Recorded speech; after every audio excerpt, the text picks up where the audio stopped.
Alright, so today we're going to be doing a fork install. This video is increased in speed. I don't actually walk this fast with such a purpose. Alrighty, so just going to get the bike stand out. Lighting is a little bit better for you guys than in the garage. Also, it's a pretty good day, and I don't really care what my neighbors think, but the pink bicycle that I have here. I just got these H-bars on. They've been doing me pretty well. Surprising, actually. Steers a little bit like a boat now that these are so wide, but really makes the bike look like it's a, abnormal ride.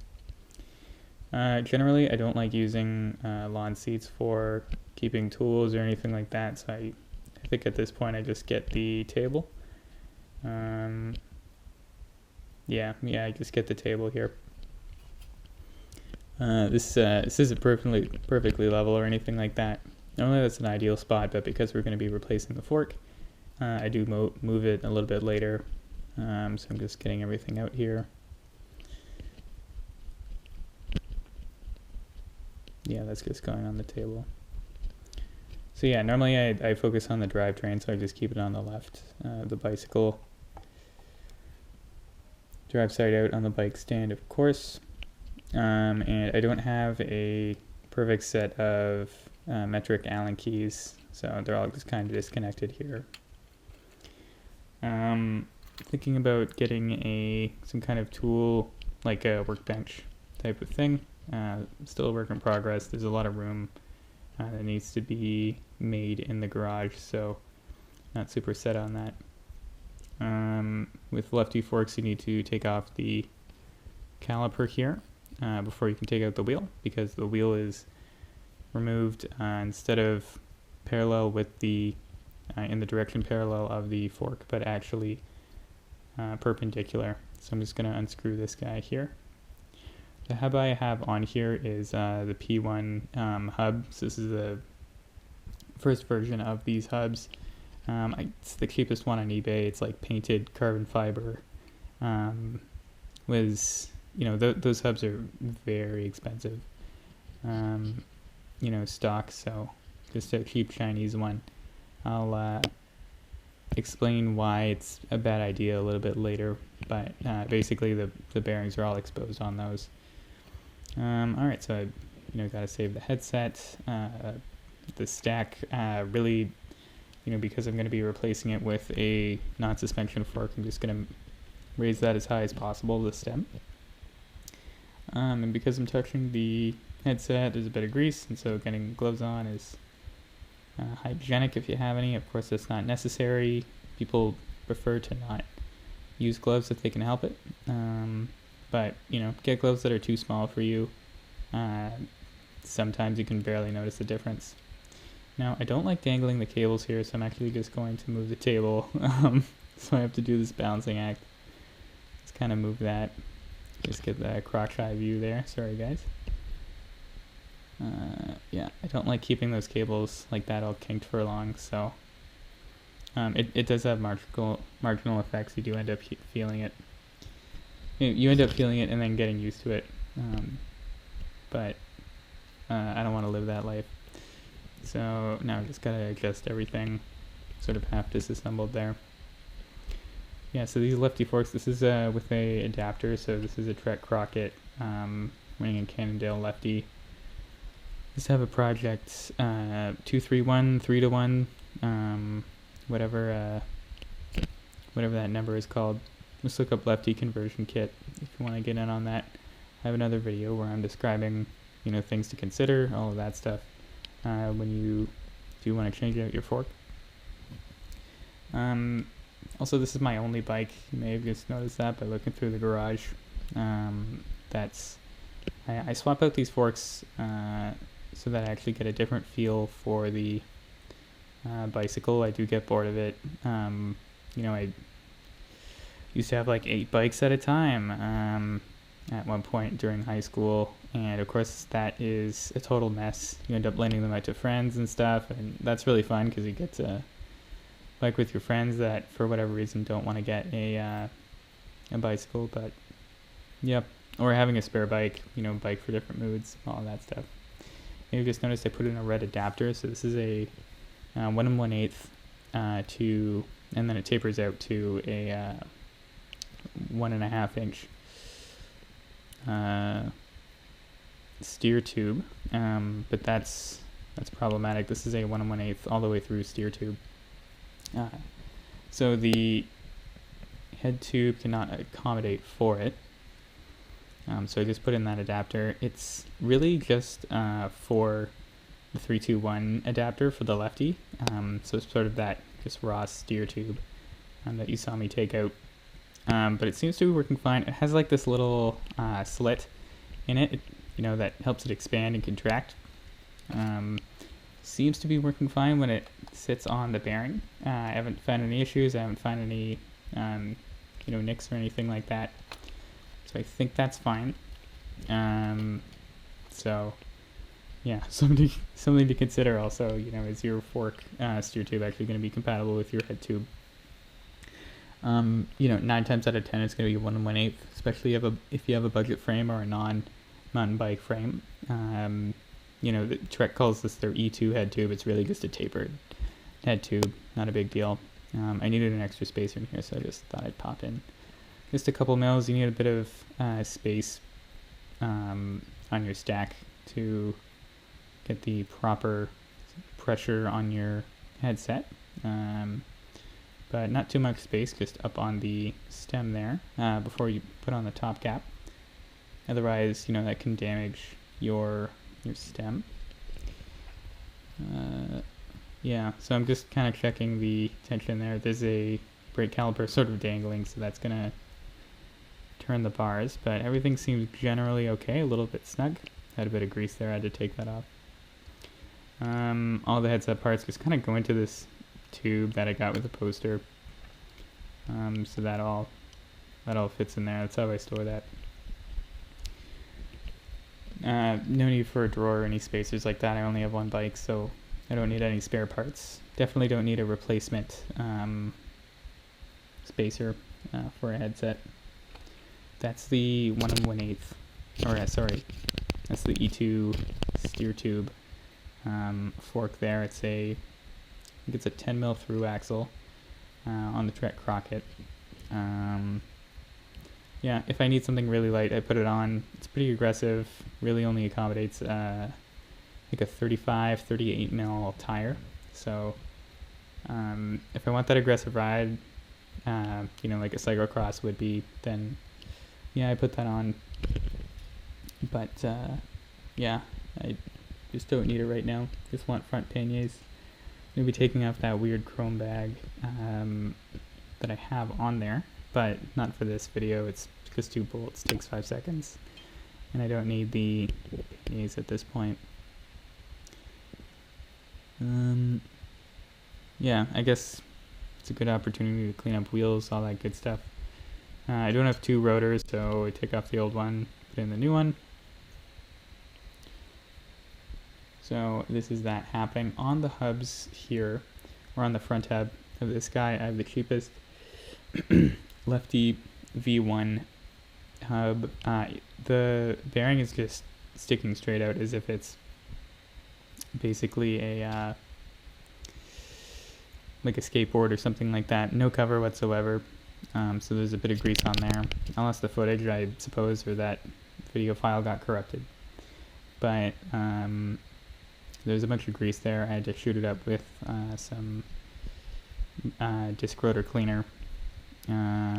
Just stuff that you get from an auto shop. The stuff that you get at bike shops, the exact same price, but really, like, it's okay to spray in an indoor setting. I mean, they don't recommend it, but it's, you don't get a really insane headache if you do that. The stuff you get at auto shops, if you're in a really well ventilated area, I absolutely recommend. It's super aggressive chemicals on there. So I definitely recommend going to an auto parts store to actually get your disc rotor cleaner. It also, gets grease off chains amazingly as well. Oh, I think I broke the fire extinguisher there. There, that works. yeah, so something to think about going to an auto parts. You know, you need 3-in-1 oil, certain tools. It's just, you know, you have economies of scale with, you know, everyone being in-home auto mechanic. So something to consider there.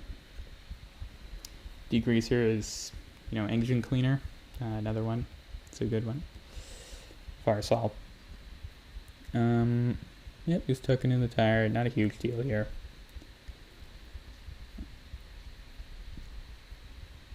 I was thinking of cleaning the rim, but it's fine. Just want to get it done. This thing was, you know, sun was gonna set in another 2 hours. Had dinner on the way, so I just wanted to get through that.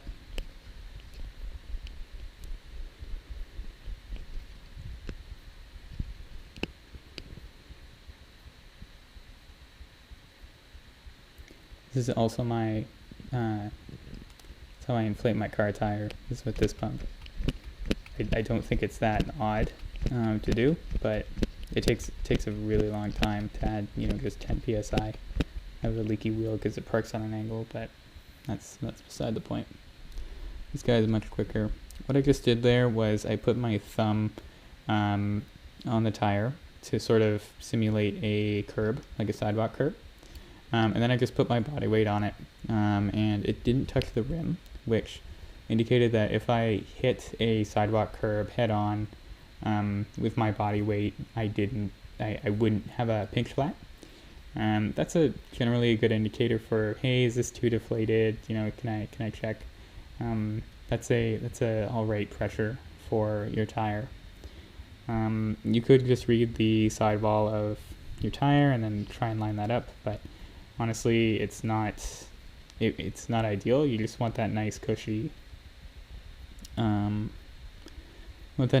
feel. It's okay to run lower PSI on your bike. It's a little bit more comfortable, like, you know, having a steel fork on your aluminum bicycle. This is a really hard ride. That's why I added the lefty fork. It's a 29er from the 90s. And then it added, you add some spacers in there so it can accommodate a 29-inch wheel. Out of the box, it supported a 26-inch wheel. It had a lot more travel, but now it has 80 mils of travel. The modern sort of road, you know, Cannondale slate has 30 mils of travel, so it's a little bit more plush, or it has a bit more travel, is what I should say. But yeah, I don't know. Does fine. I do find myself making it rigid often. It's not how do I put it? It's not ideal for the city, but it's okay. You know, you ride a little bit slower, but speed isn't my game here. It's a little bit more of a comfortable ride. People kind of double take on what this guy's riding, but you know, not too often. I was expecting more of like a sort of response of, hey, that's absurd, but didn't really happen. Yeah, so this is like it's a difficult spot. This is where, you know, your park tool long 5mm would come in handy. It's just a super odd angle to get this caliper on. That's something you want to consider when you do switch around your forks, is, hey, do I have that right brake adapter? And I do for this one, but obviously it came with the fork. I had a Kona Rove from probably like 2012, 2013. And that came with an adapter, obviously. I sold the frame, but I kept the fork because the fork's awesome. You can have a front rack on it. And these Cannondale, or this Trek Crockett doesn't allow a rack in the back, so this is kind of my only option. But yeah, just with the tools I have, this is a super awkward angle to be working on. But it looks like I got it in there. And generally, like, you know, when you're first tightening it down, what I'm going to do is, you know, tighten these bolts down, get it kind of snug. And then I'm just going to slam the front brake, make sure that's all tight, thinking about the cable placement while I'm doing that. It's going to be rubbing up against the tire at this point, but yeah, I have the lever like fully pressed, and I'm going to tighten these bolts down, and that's going to align it so it's at least parallel. The brake pads are going to be at least parallel with the rotor. That'll sort of get the angle correct. There was a little bit of rubbing there, a little bit of cable rub as well on the tire, so just doing some adjustments there, just trying to figure out where that's going to route with the front fender. See how all that goes. I think I'm just adjusting that, trying to make that work. Gonna take out the front fender and figure that out. It's not ideal. Running it on the inside of the fork, it's recommended for mountain bikers so that you don't snag it on a tree or anything like that. But it does kind of hurt your tire clearance, so you can kind of go both ways. It doesn't really matter, but that's something to think about. That's ideally proper form, is that you're running it inside the fork rather than on the outside. So it clears a little bit. Headset's a little bit loose there. I'll adjust that maybe later. But yeah, just kind of generally for cable routing purposes, you just want to know where the handlebars are going to sit, where the cable's going to sit. This is you just get these free with, your really expensive Trek. If you have a carbon fiber Trek, they'll give you those. I worked at a shop for 7 years, so you just kind of eventually just start collecting freebies that come with the bikes. So I have a RockShox sticker that's definitely from a customer.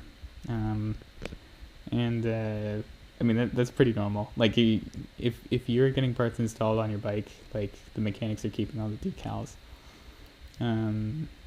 That's part of, it's like the one perk. You're working the most on at a time of the year where your leisure is the most valuable. It's a really crappy job if you think about it. Good summer job just because of circumstance of school, and then hey, school's out, now I can work in the shop and I have time for that.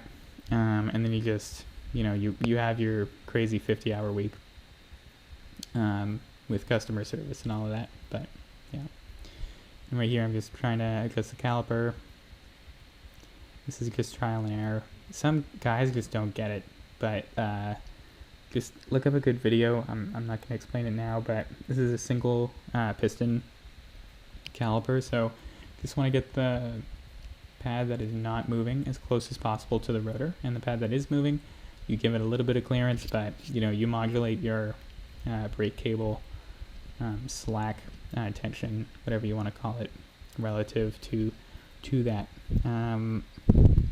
Yeah, this wasn't perfect, so you don't just reef on the star nut, okay? You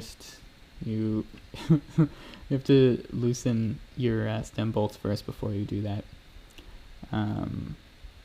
Yeah, don't put the cart before the horse. It's hard to center it with these bars. Whatever, that's fine. Alright, so we tighten the stem. Hopefully the headset is tightened on there. Yep, looks like I found a good medium. So if the spacers are moving side to side, that means it's too loose. If it's not moving freely, the headset, then that's problematic. Yeah, but this turned out fine. Another fork, no big deal. Alright, thanks.